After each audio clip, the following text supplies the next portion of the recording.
Good afternoon, gawa tayo ng merienda. Hihiwa ako ng kamote. Kasi matagal na ito. Ayan o. Matagal na yung gagawin kong kamote cube.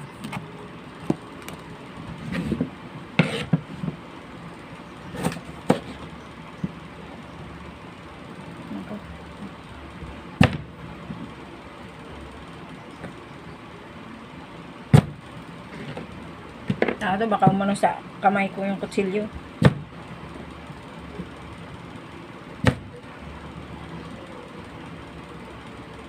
Hindi ko na binalatan.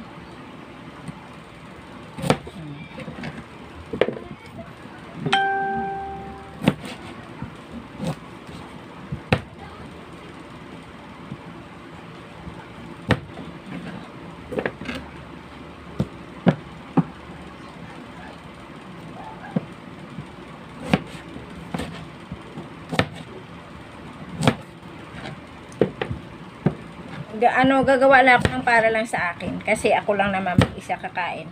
Baka pag dumarami akong gagawin, baka masira.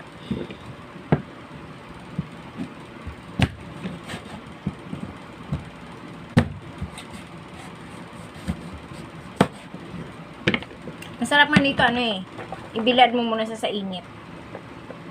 Para parang siya crispy.